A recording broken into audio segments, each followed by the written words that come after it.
Hello and welcome to the another video of Literate Club. I am B Talukdar presenting this video from Assam. বন্ধুসকল আমাৰ literate ক্লাবত ইতিমধ্যে মেথছৰ ক্লাছটো আমি আৰম্ভ কৰিছোঁ সো আজি আমাৰ সায়েন্সৰ প্ৰথমখিনি ক্লাছ আমি যেহেতু কৈছিলো মেথছ আৰু সায়েন্সৰ কমপ্লিট প্ৰিপাৰেচন কৰোৱা হ'ব সো আজি সায়েন্সৰ প্ৰথমখিনি পাৰ্ট যিসকলে ইউপি টেষ্টত বহিব আপাৰ প্ৰাইমেৰী টেটৰ কাৰণে প্ৰিপাৰেচন কৰি আছে তাৰ কাৰণে এটো বহুত মানে হেল্পফুল ভিডিও এটা লৈ আহিছো আমি সায়েন্সৰ চ্যানেলটোৰ লগত জড়িত হৈ থাকক কমপ্লিট সায়েন্সৰ সিলেবাসটো কভাৰ কৰি দিয়া হ'ব লগতে ম্যাথছৰ ক্লাছ ইতিমধ্যে চলি আছে ভিডিওৰ ডেসক্ৰিপচনত যাওক বা ওপৰত দিয়া আই বাটনটো ক্লিক কৰিব গোটেইখিনি ম্যাথছৰ ক্লাছবিলাকো পাই যাব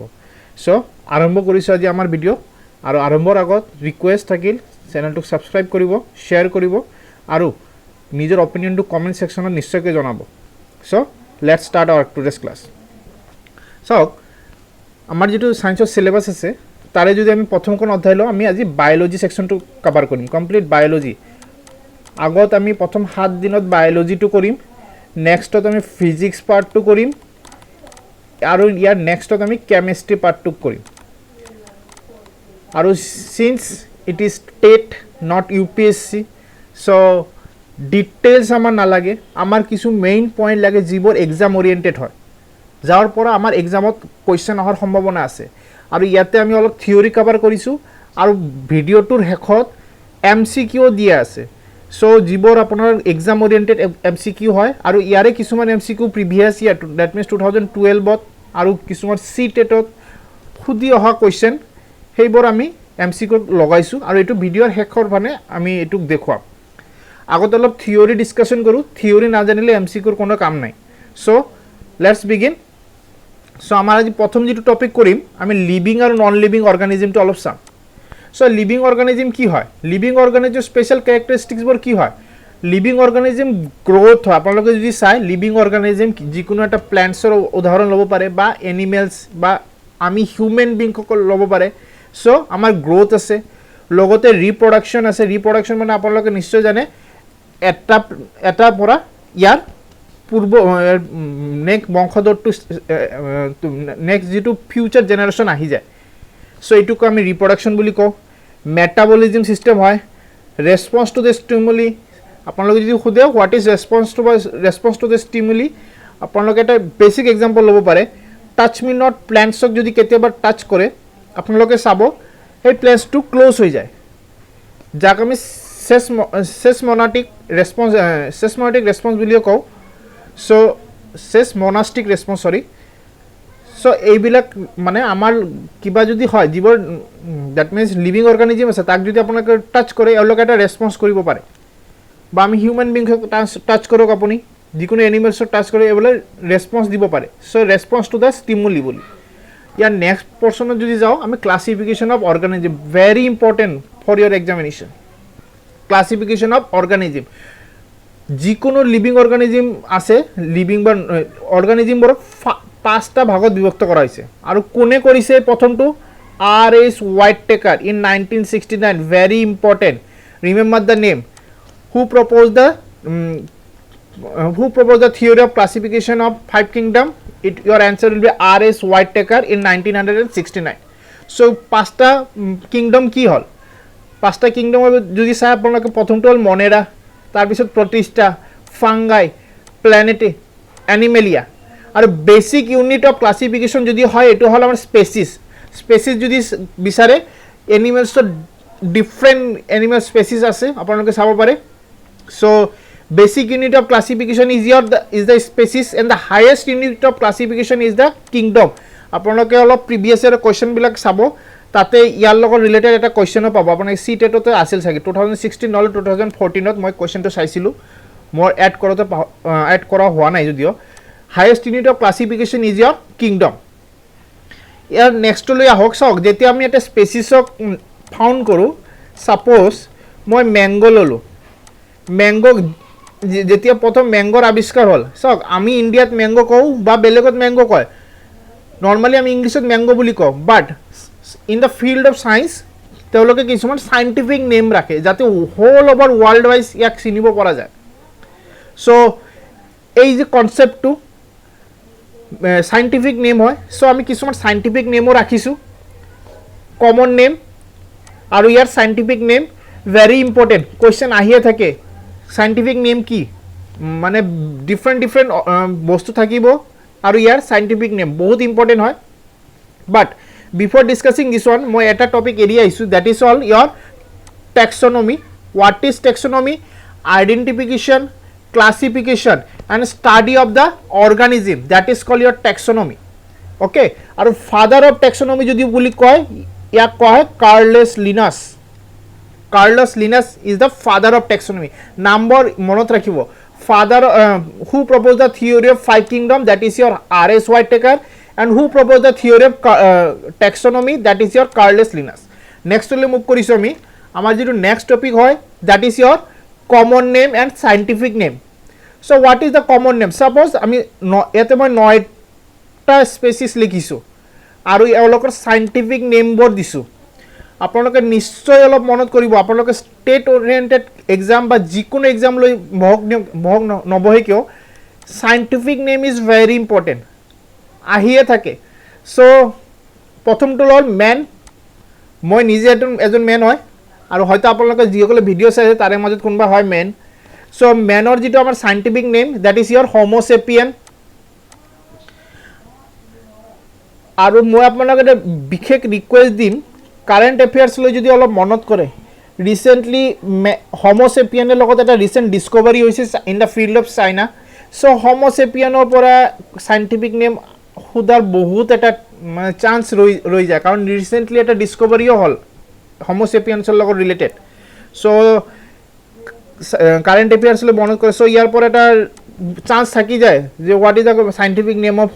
মেন অৰ হোমোচেপিয়ানটো কি হয় so' homo sapien is the scientific name of the man so' similarly মই কেটৰ নামটো দিছোঁ দেট ইজ ফলেছ ডমেষ্টিকা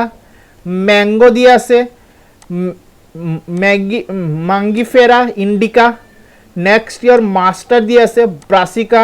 কম্পেষ্ট্ৰিছ হুইট দিয়া আছে ট্ৰিটিকাম এষ্টিবাম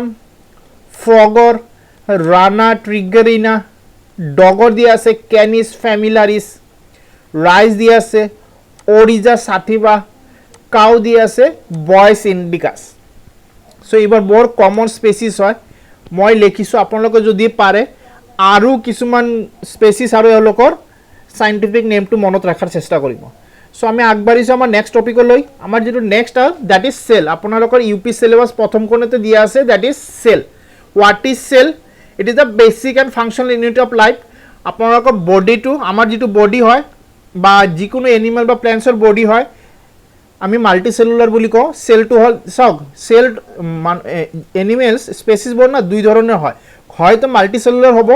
নহয় ইউনিচেলুলাৰ হ'ব আমি হিউমেন বিংছ প্লেণ্টছ বা এনিমেলছবিলাক বৰ মাল্টি চেলুলাৰ হয় বাট মাল্টি চেলুলাৰ বলো আৰু ইউনিচেলুলাৰ নকয় কিয় মাল্টি চেলুলাৰ হ'বলৈ হ'লে এটা চেল আৰু ইয়াতকৈ চেল বিভাজন ঘটিহে এটা মাল্টি চেলুলাৰ অৰ্গানিজমৰ ষ্টাৰ্ট হয় নেক্সটলৈ গুচি যাওক চেলক কি হয় it is the basic and functional unit of life কেতিয়াবা কুৱেশ্যনে আপোনালোকে দিব পাৰে which part of which is known as the basic and functional unit of life at that time your answer would be your cell so who discovered the cell that is your Robert Hooke very important in the year of 1665 aru jiman bor cell ase tare maje smallest cell jodi koy that is your mycoplasma gallisepticum that is the smallest cell found mycoplasma gallisepticum আৰু longest cell that mean আটাইতকৈ দীঘলীয়া যদি cell বুলি কয় that is in the human body that is your neuron question হ'বই পাৰে which one is known as the which one is the longest cell in the human body that is at that time your answer would be neuron আৰু যদি as a whole আপোনাৰ question সোধে which one is the biggest cell that means biggest cell at that time your answer will be egg of ostrich চৰাই যাক আমি অসমীয়াত খুব সম্ভৱত উট চৰাই বুলিও কওঁ চ' ostrich চৰাইৰ যিটো egg হয় that is the biggest cell আৰু চেলৰ দুটা পাৰ্ট থাকে that is one is your prokaryotic another is your eukaryotic cell চ' আমি নেক্সটলৈ আগবাঢ়িছোঁ সময় অপচয় নকৰাকৈ নেক্সটলৈ আগবাঢ়োঁ আমাৰ নেক্সট যেটো হল স্ট্ৰাকচাৰ অফ সেল চাওক মই তিনটা লিখিছো এটা সেল মই এটা প্লেন সেলৰ স্ট্ৰাকচাৰ ড্ৰ কৰিলো এটো প্লেন সেলৰ স্ট্ৰাকচাৰ আপোনালোকে সায়েন্সৰ কিতাপটো কেতিয়া বলে ওলাব এটো এটা প্লেন সেলৰ স্ট্ৰাকচাৰ মই ড্ৰ কৰিলো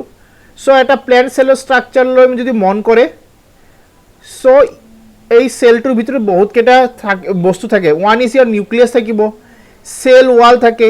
সেল মেমব্ৰেন থাকে প্ৰোটোপ্লাজমা থাকে মাইট্ৰোকন্ড্ৰিয়া থাকে ইয়াৰ উপৰিও আৰু কিছুমান বস্তু যেনেকৈ গোলগি বডি পাব আপোনালোকে গোলগি বডি পাব ৰাইবোজম পাব আৰু প্লাস্টাইড পাই যাব সেন্ট্ৰোজম পাব লাইসোজম রাইবোজম বহুত কিবা কিবি পাব সো আমি ইমান বড় নাম লিখা নাই কিন্তু একটা বস্তুৰ নাম মই স্পেসিফিক্যালি মেনশন কৰিব বিচাৰো আপোনালোকে মনত ৰাখিব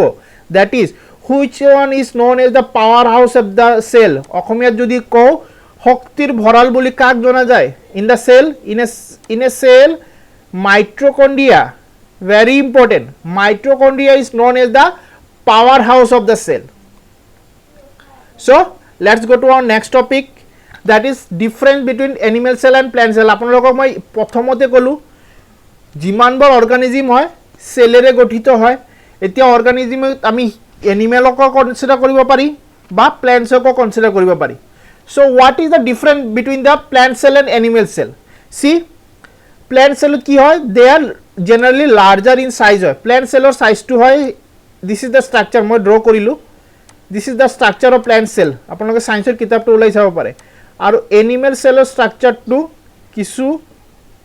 এটু শেপ হয় মই ভালদৰে বনাব পৰা নাই যদিও ড্ৰয়িঙত মই বৰ বেছিয়ে ভাল সো আপোনালোকে ক্ষমা কৰিব মোক ইয়াৰ সো আৰু smaller cell that is animal cell to যি সাইজ হ'ব that is comparatively smaller than as compared to your plant cell next লৈ আহক in a plant cell wall is present চাওক এই যে স্ট্ৰাকচাৰটো চালে না ইয়াৰ ভিতৰত এইখিনি হল মেইন সেল আৰু ইয়াৰ বাহিৰে এটা ওয়াল দিয়া থাকে that is called cell wall আৰু এটু প্ল্যান্ট সেলতে পাব এনিমেল সেলত না পায় এনিমেল সেল এই ভিতৰৰ খিনিহে ডাইৰেক্ট আৰু কি হল প্ল্যান্ট সেলত প্লাস্টাইড প্রেজেন্ট থাকে এনিমেল সেলত প্লাস্টাইড অ্যাবসেন্ট থাকে now question you can ask me a question what is your plastid মই অলপখিনি কো বহুত ইন্টারেস্টিং টপিক হয় আপোনালোকে জানি হয়তো ভালে পাব প্লাস্টাইড মানে কি গম পায় না প্লাস্টাইড এনেকুৱা এটা সাবস্টেন্স যেটো অনলি প্ল্যান্ট সেলতে প্ৰেজেন্ট থাকিব আৰু এই তিনিটা থ্রি টাইপস অফ প্লাস্টাইড থাকে one is call your chloroplast another is called your chromoplast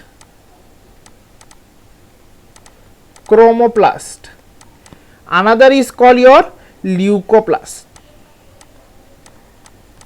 এই তিনি ধৰণৰ প্লাস্টাইড থাকে তাৰে মাজত do you know what is chloroplast কেতিয়াবা যদি মন কৰে গছৰ পাতবোৰ গ্ৰীন কালাৰৰ হয় কিয় কাৰণ তাতে ক্লোৰোফিলো প্ৰেজেন্ট থাকে that is chlorophyll means what this is the green pigment chloroplast is the green pigment found in the green plants involved and this chloroplast is responsible for the process of photosynthesis process to jodi jane jar dara plants e nijor khadyo nije tori kore aru ইয়ার main reason টু হল এই this ক্লোরোপ্লাস্টে থাকে যিয়ে পাতৰ ৰংটো সেউজীয়া কৰে আৰু ফটোসিনথেসিস প্ৰসেছত হেল্প কৰে আৰু that is Y this chloroplast is known as the kitchen of the plant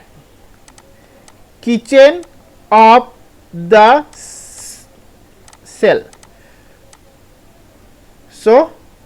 kitchen of the cell is known as your chloroplast question hobe pare which one is known as the kitchen of the cell at that time your answer will be your chloroplast ইয়াৰ পিছলে আহক ক্লোৰোপ্লাস্টৰ কামটো আমি কি চালো ই পাতৰ ৰংটো সেউজীয়া কৰে আৰু খাদ্য প্ৰস্তুতত সহায় কৰে নেক্সট লৈ আহক that is your chromoplast what is chromoplast means আপোনালোকে যদি চাই একটা যদি গছ থাকে তার ফল হবে ফুল হবে ডিফারেন্ট কালার হয় না এই কালাৰটোৰ কাৰণে কোনে ৰেসপন্সিবল হয় দ্যাট ইজ your chromoplast আৰু এট লাস্ট আহে আপোনাৰ লিউকোপ্লাস্ট হুইচ ইজ কালাৰলেস সাবস্টেন্স এটো একদম কালাৰলেস হয় ইয়াৰ কাম কি হয় ই প্ল্যান্টছৰ কাৰণে ফুড টু স্টোৰ কৰে in the form of starch protein and fat your কাম হল storing of food ক্লোৰোপ্লাষ্টৰ কামে all storing of food in the form of starch protein and fats so' আগবাঢ়িছোঁ আমাৰ নেক্সট টপিকলৈ that is your chromosome what is chromosome chromosome is what it is made of DNA and protein আৰু আপোনালোকৰ সকনে খুদি থকা প্ৰশ্ন হল full form of DNA deoxyribonucleic acid full form of RNA ribonucleic acid সকনে খুদি থকা প্ৰশ্ন ফুল ফৰ্ম সম্পূৰ্ণ নাম DNA আৰু RNA deoxyribonucleic acid আৰু ribonucleic acid সো এটু হল আমাৰ ক্ৰোমোজোমৰ বিষয়ে ইয়াৰ সহক আমি ইউপিএসসি কাৰণে প্ৰিপাৰেচন কৰা নাই সো আমাৰ ইমান ডিটেইলছ না লাগে আমাৰ যিখিনি এক্সাম ওৰিয়েন্টেড হয় টেট বা অসম অসৰতে অসম পুলিচৰ এক্সামো চাপি আছে আৰু বেলেগ বেলেগ এক্সাম চাপি আছে যিবৰ সকনে হুদি থকা কোৱেশ্চন হয় মই তাৰে পৰা কিছুমান বেসিক যিবৰ প্ৰিভিয়াছত হুদিছেও হেইবৰকে লৈ আহিছো আপোনালোকৰ কাৰণে নেক্সট লৈ আহক এতিয়া আমি ডিসকাস কৰিম কিছুমান MCQ which is very important আমি প্ৰতিদিনে আমাৰ ভিডিও যিবৰ হ'ব প্ৰথমত আমি কিছু থিওৰি ডিসকাস কৰিম আৰু থিওৰিটোৰ ওপৰত বেস কৰি আমি এমসিকিউ টো ডিসকাস কৰিম সো আমাৰ প্ৰথম যেটো কোৱেশ্চন আছে that is who proposed the idea of classification মই প্ৰথমতে কৈছো that is your RS Whittaker next which one is the longest cell in human body this question was once it was maybe 2016 or নহয় তো 17 or মই সোমতে 16 নয় তো 17 or সি টেটত হুদা এটা question longest cell in human body that is your neuron who proposed the germ plasma theory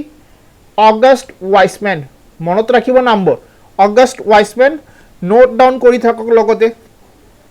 আৰু যদি আপোনালোকৰ PDF ৰ প্ৰয়োজন হয় তেনহলে কমেন্ট সেকশন নিশ্চয়কৈ জনাব যদি কমেন্ট সেকশনত আপোনালোকে ভিডিওবোৰ চাই যদি ভাল পায় কমেন্ট সেকশনত নিশ্চয়কৈ জনাব প্ৰয়োজন পৰিলে মই পিডিএফ প্ৰভাইড কৰি দিম নেক্সট আহক this should be your who is okay this should be your who is known as the father of taxonomy Carlos Linnaeus আমি অলপ আগতে চাইছো এতিয়া হক এটা tricky question when we touch the touch me not plant they close this movement is known as what seismonastic movement this movement is known as seismonastic movement very tricky question অলপ মন কৰিব next হক আমি অলপ আগতে কৈছো এটা সেলৰ ভিতৰত বহুত বৰ বস্তু থাকে ৰাইবোজম লাইসোজম গোলগি বডি মাইট্ৰকন্ড্ৰিয়া সো তাৰে ভিতৰত আপোনালোকে মনত ৰাখিব গোলগি বডি সেলত থাকে গোলগি বডিৰ ফাউন্ডাৰ কোনে Camillo Golgi he was the discoverer of Golgi body ribosome অলপ আগতে চালো ডিএনএ আৰু প্ৰটিনৰ ফৰ্ম হয় এই ৰাইবোজমৰ ফাউন্ডাৰটো কোনে হয় দ্যাট ইজ your পেলেট আৰু এট লাষ্ট মাইট্ৰকন্ড্ৰিয়া অলপ আগতে চালো power house of the cell শক্তিৰ ভঁৰাল বুলি কয় power house of the cell that is your Altman mitochondria discovery কৰিছিল প্ৰথম 1886 ত সো আমাৰ আজিৰ যেটো ভিডিও আমি ইয়াতে সামৰিলো আপোনালোকে চ্যানেল যদি ভিডিওটো ভাল পাই থাকে তেনহলে লাইক কৰিব শেয়াৰ কৰিব আৰু যিমানবোৰ টেট ক্যান্ডিডেট আছে সকলোৰে লগত শেয়াৰ কৰিও